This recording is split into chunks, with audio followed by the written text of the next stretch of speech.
कार्यक्रम में हम कुछ नई चर्चाएं करेंगे।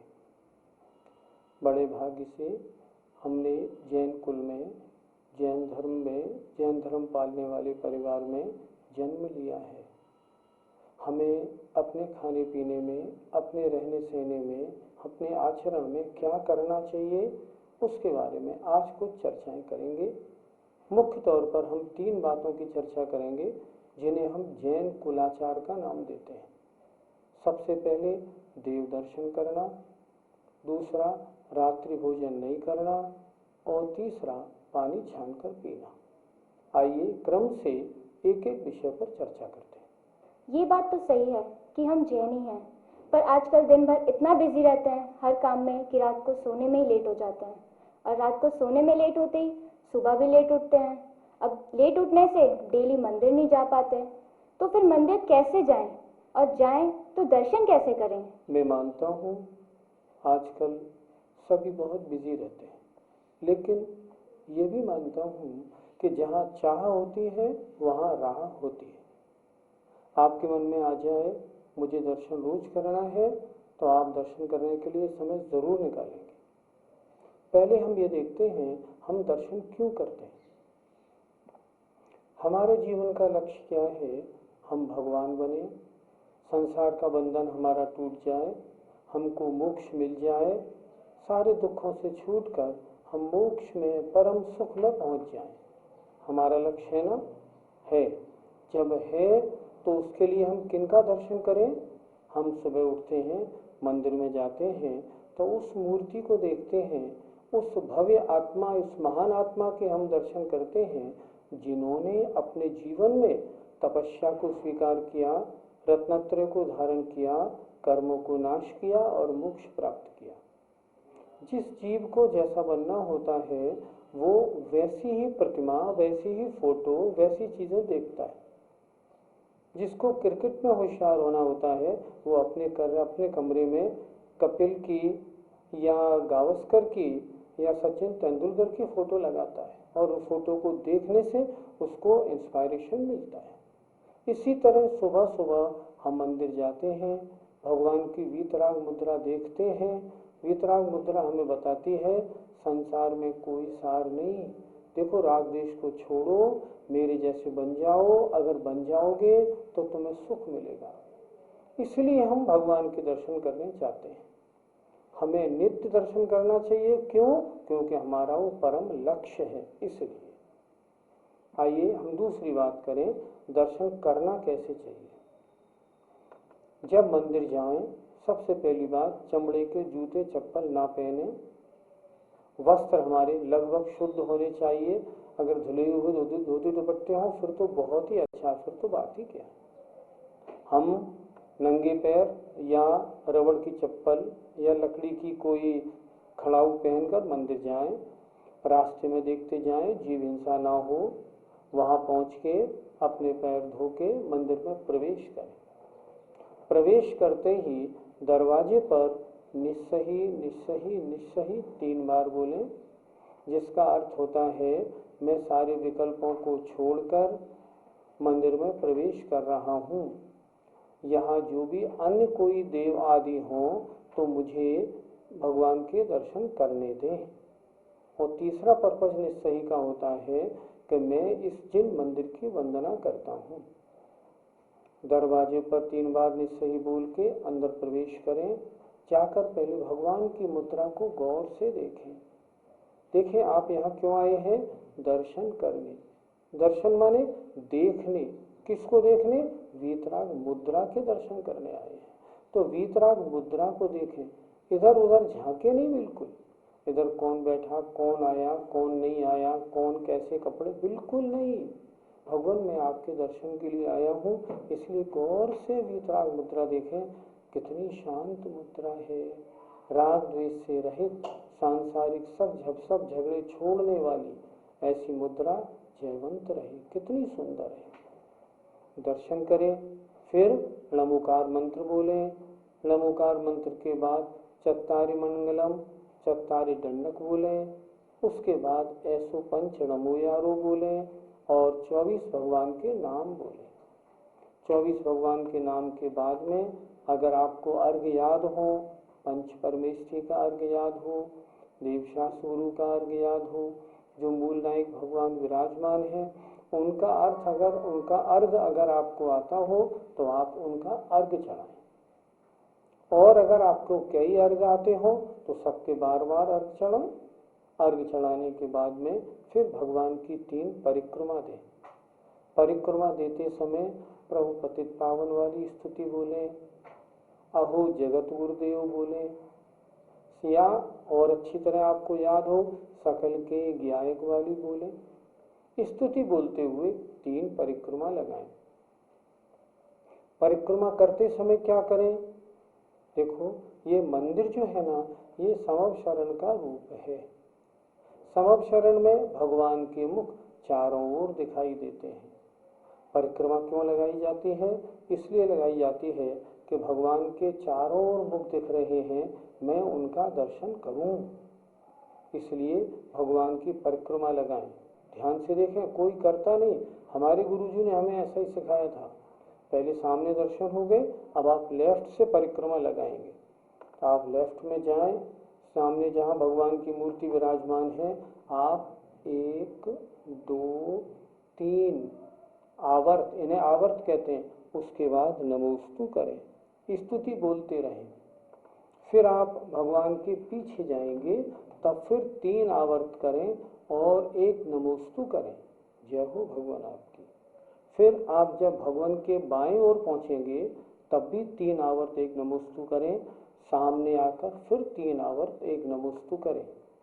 स्तुति बराबर बोलते जाएं।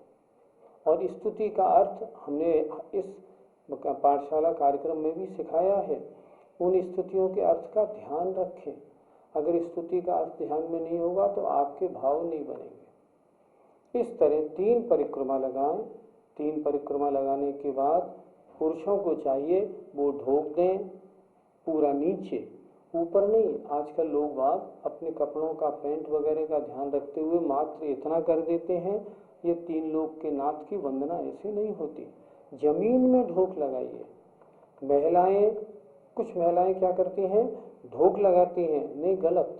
महिलाओं को गाय की तरह गवासन से बैठ के ढोक लगानी चाहिए। दोनों का अलग अलग तरीका है, उसी को हमें अडॉप्ट करना चाहिए। उसके बाद ढोक लगाने के बाद हम उठें। उसके बाद निर्मलम निर्मलीकरणम पवित्रम पापनाशनम जिन गंधोदकम वंदे अष्टकर्म विनाशनम करके इन 2 उंगलियों से गंधोदक लें। अगर हाथ अशुद्ध हैं तो पहले हाथ धोएं, फिर गंधोदक लें। गंधोदक में अगर कोई चम्मच पड़ी हो तो चम्मच से गंधोदक ले लें थोड़ा सा, ताकि नीचे फैले नहीं। और उस गंधोदक को अपने मस्तक पर और अपने कंठ में लगाएं। इसके बाद फिर मंदिर जी में कुछ शास्त्र विराजमान रहते हैं, आप वहाँ जाएं। अगर स्वाध्याय कक्ष अलग है, जहाँ भी है, फिर कोई एक शास्त्र, प्रतिदिन वही शास्त्र आपको पढ़ना है और रेगुलर पढ़ना है। उस शास्त्र के 1 पेज 2 पेज अपने टाइम के अनुसार पढ़ें। उसके पढ़ने के बाद फिर भगवान को पुनः एक बार ढोक लगाएं और भगवान की ओर पीठ न करते हुए आप वापस मंदिर से बाहर आ जाएं और घर की ओर प्रस्थान करें। एक बार आचार्य विद्यासागर जी महाराज से हमने पूछा था, महाराज सम्यक दृष्टि किसे कहते हैं? तो आचार्य जी ने बड़ी अच्छी बात बताई थी, आप लोग ध्यान से सुनना। आचार्य जी ने बताया था, जो व्यक्ति मंदिर जाते समय हंसता हुआ जाए, अब मैं 3 लोग के नाथ के दर्शन करने जा रहा हूँ, और मंदिर से घर लौटते समय रोता हुआ लौटे, अब मैं घर के फजीतों में फंसने जा रहा हूँ, उसे सम्यक दृष्टि कहते हैं। अर्थात हम जब भी मंदिर जाएं बड़ी प्रसन्नता से जाएं, अधिक से अधिक समय लगाएं, और जब मंदिर से घर आएं तो मेरा कितना अच्छा काम छूट रहा है इसका अफसोस लेते हुए घर की ओर प्रस्थान करें। ये देव दर्शन का तरीका है। पर मंदिर में जो प्रतिमाएं विराजमान हैं वह पत्थर की या फिर मेटल की होती हैं, और ये तो अजीब है। इन सब की पूजा करके हमें क्या लाभ होगा? एक राजा था, उसने अपने राज्य में राजमहल के पास ही 2 मंदिर बनवा रखे थे, एक दुर्गा का और एक भगवान महावीर का। उसकी सेना जब जाती थी तो वो सेना को रोजाना भगवान महावीर के मंदिर में दर्शन करने भेजता था। सारे सैनिक दर्शन करते थे, लेकिन जब उसे युद्ध पे भेजना होता था ना, तब वो भगवान महावीर के मंदिर को तो बंद करा देता था और दुर्गा की मूर्ति के दर्शन कराता था। दुर्गा की मूर्ति प्रचंडता लिए हुए होती है ताकि उन युद्ध के लिए जाते हुए सैनिकों में और युद्ध के परिणाम और अच्छी तरह लड़ने के परिणाम और अच्छे बन जाए। तो क्या हुआ, उसने राजा ने युद्ध के समय जाते समय भगवान महावीर के दर्शन करने क्यों नहीं भेजा सैनिकों को? इसलिए नहीं भेजा, भगवान महावीर के दर्शन करने जाएंगे तो ये पीतरागी बन जाएंगे, फिर ये लड़ेंगे ही नहीं। इसलिए दुर्गा के दर्शन करके जाएं ताकि इनको प्रचंडता आ जाए। इसी तरह मूर्ति के दर्शन करने से जैसी मूर्ति होती है, जैसा निमित्त होता है, तदनुसार हमारे परिणामों में चेंज होता ही होता है। आप खुद सोचें, एक अखबार आप पलट रहे हैं, पहले उस अखबार में भगवान महावीर का, भगवान बाहुबली स्वामी का एक चित्र है। आप देखेंगे चित्र में विरागता आएगी। आपने पन्ना पलटा, आपने देखा, उसके बाद मान लें उसमें एक किसी एक्ट्रेस की फोटो है और उसके वस्त्र भी आधे अधूरे हैं। क्या उसको देख के आपके मन में क्या विकार नहीं आएगा? आएगा ही आएगा। मैं आपसे पूछता हूँ, ये तो कागज है, ये भी तो पुद्गल है, फिर इसमें विकार डालने की शक्ति कैसे आ गई? नहीं, ऐसा होता ही है। जब अपने माता पिता का हम चित्र देखते हैं तो एकदम हमारे चित्त में उनके प्रति कुछ न कुछ भाव ऐसे बन जाते हैं जो हमारे हाथ अनायास ही जुड़ जाते हैं। ये कभी मत कहिए कि ये पुद्गल है और ये असर नहीं डालते। जैसी मूर्ति होती है तदनुसार हमारे परिणामों में चेंज होता ही होता है। इसलिए दर्शन करने से वीतरागता आती ही आती है। वीतरागता प्राप्ति के लिए ही हम मंदिर गए थे और इस तरह हमारे लक्ष्य की प्राप्ति होती है। तो फिर हमें बार बार मंदिर दर्शन करना चाहिए? शास्त्रों में आचार्यों ने लिखा है, जिन्हें वीतरागता प्राप्त करनी है वे मंदिर सुबह, दोपहर और सायंकाल 3 बार जाएं और दर्शन करें। देखिए, पूजा के बाद जो स्तुति की बात की अंतिम लाइनें हम बोलते हैं, उनमें हम बोलते हैं ना, दर्शन करते देव का आदि मध्य अवसान। आदि माने दिन की आदि में सुबह, मध्याह्न आदि मध्य, मध्य माने दोपहर को, अवसान माने रात्रि को। अगर आपको वीतरागता लानी है अपने में अच्छी तरह, 3 बार दर्शन करें, करने ही पड़ेंगे। और इसके साथ में और क्या करें, जो अच्छे साधु महाराज हैं उन महाराजों के, अपने गुरुओं के, भगवानों के चित्र अपने घर में ड्राइंग रूम में लगाएं। आपका जो ऑफिस है, ऑफिस में अपने सामने लगाएं। इससे क्या होता है, इससे हमें उन भावनाओं की ओर, उनके चित्र बार बार देख के गलत कार्य सब मन से दूर रखने में सहायता मिलती है।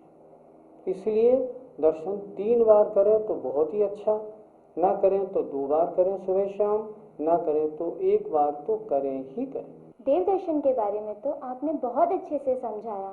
पहले मैं भी कभी कभी मिस्टेक कर लेती थी, जाती नहीं थी, पर अब मैं डेली जाया करूँगी। अब गुरुजी हमें ये भी समझा दीजिए कि हमें रात को भोजन क्यों नहीं करना चाहिए? रात्रि में भोजन न करने पर हम 2 तरह से विचार करेंगे। एक धर्म क्या कहता है और एक स्वास्थ्य के बारे में इसका क्या महत्व है। धर्म तो स्पष्ट कहता है, सूर्य अस्त होते ही सूर्य का अस्त हुआ और तमाम कीड़े पैदा होने शुरू हो जाते हैं। विज्ञान कहता है सूर्य से अल्ट्रावायलेट किरणें बराबर निकलती रहती हैं और उसके कारण जीवों की उत्पत्ति नहीं होती है। ठीक है ना? इसलिए जब जीवों की उत्पत्ति नहीं होगी तो खाना बनाने में, खाना खाते में जीव मरेंगे भी नहीं। इसलिए धर्म हमारा क्या कहता है, रात्रि में भोजन नहीं करें, रात्रि में बना हुआ भोजन भी ना खाएं। अब देखते हैं स्वास्थ्य संबंधी बात। मुझे एक प्रसंग याद आ गया। हम जहाँ रहते हैं उस बस्ती में एक नई नई बहू की शादी होके आई थी। जैसा मैं हमेशा करता हूँ, मैं उसके पास अपनी नियम पत्रिका लेके पहुँचा। मैंने उससे कहा, बेटा तुम हमारी इस बस्ती में आई हो, यहाँ सब लोग जैनी हैं, अतः कुछ नियम ले लो। वो बोली, आप बताएं कौन सा नियम। मैंने कहा, यहाँ रहोगी जब तक देव दर्शन नित्य करना, रात्रि भोजन नहीं करना, पानी छान के पीना। उसने कहा, नहीं मैं रात्रि भोजन नहीं छोड़ सकती। मैंने उससे कहा, नहीं ऐसा नहीं होगा, इस बस्ती में कोई रात्रि भोजन नहीं करता है, तुम नहीं कर पाओगे। तुम इस बस्ती में आई हो, रात्रि भोजन छोड़ो। बड़ी मुश्किल से उसने 3 महीने के लिए रात्रि भोजन छोड़ा, वो भी ये कह के कि मैं घर में रात्रि भोजन नहीं करूंगी, बाहर की छूट रखते हूँ। मैंने कहा कोई बात नहीं, नियम ले लो। 3 महीने का नियम उसने ले लिया। 3 महीने बाद मैं पुनः उसके पास पहुंचा। मैंने उससे कहा, बेटा तुम्हारे 3 महीने पूरे हो गए हैं, क्या नियम बढ़ाओगी आगे? वो बड़ी खुश हुई और बोली, मैं आजीवन के लिए रात्रि भोजन छोड़ती हूँ। मैंने उससे पूछा, ऐसा क्यों, क्या चमत्कार हो गया? उसने बताया, मैं पिछले 2 साल से पेट की विभिन्न बीमारियों से बड़ी पीड़ित रहती थी। जब से मैंने रात्रि भोजन छोड़ा है, अब मेरी बीमारियां सब अपने अपने आप ठीक हो गई। मैं समझ गई कि रात्रि को भोजन करके सो जाना, इससे पेट खराब होता है, पेट भारी होता है, खाना हजम नहीं हो पाता, उसका रस रक्त ठीक नहीं बन पाता, इसलिए सारी बीमारियां जन्म लेती हैं। अतः मुझे अब जीवन भर के लिए नियम लेना है। और उसने सहर्ष जीवन भर के लिए नियम ले लिया। रात्रि भोजन धार्मिक रूप से जीव हिंसा के कारण, और स्वास्थ्य के लिए, क्योंकि खाने रात्रि में भोजन करने से स्वास्थ्य गड़बड़ रहता है, चीज हजम नहीं होती, इसलिए दोनों दृष्टियों से त्याग करने योग्य है। विदेशों में मैं अमेरिका गया तो मैंने देखा वहाँ रात्रि भोजन कोई नहीं करता, सब लोग दिन में भोजन करते हैं। और वो कहते हैं स्वास्थ्य के हिसाब से दिन में ही तो भोजन करना चाहिए। इसलिए हम सबको जैनी मात्र को संकल्प बनाना चाहिए, हम दिन में ही भोजन करेंगे। हमारी दुकान और फैक्ट्रियाँ ये सब तो घर से काफ़ी दूर होती हैं और घर आते आते काफ़ी लेट हो जाते हैं, तो हमको रात को भोजन तो करना ही पड़ता है। नहीं, ये कोई बात नहीं। अगर आपकी दुकान या फैक्ट्री दूर है तो आप ये भी तो कर सकते हैं कि अपने सर्वेंट को भेज के खाना मंगा लें, या घर पे आप समाचार दे दें कि मेरा खाना यहाँ भिजवा दो, आपका खाना पहुँच सकता है। माना आप ऑफिस में काम करते हैं, ठीक, आप सुबह का भोजन करके जाएं। अगर आप लेट हो जाते हैं, मान लो आपको आने में 7-8 बजते हैं, अपना टिफिन शाम का अपने साथ ले जाएं। पर आपको रात्रि भोजन नहीं करना है, स्वास्थ्य भी ठीक रखना है, धर्म का भी पालन करना है। आपके मन में अगर है तो सब काम बन जाएगा, आप मन तो बनाइए। अगर आपका मन बना है तो सब ठीक है। मेरी खुद की फैक्ट्रियां अपने घर से 15 किलोमीटर दूर हैं।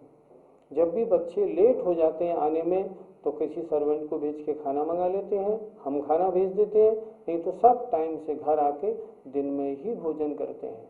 आप मन बनाइए, सारा काम ठीक होगा। तो क्या रात्रि में हमें जल भी नहीं पीना चाहिए?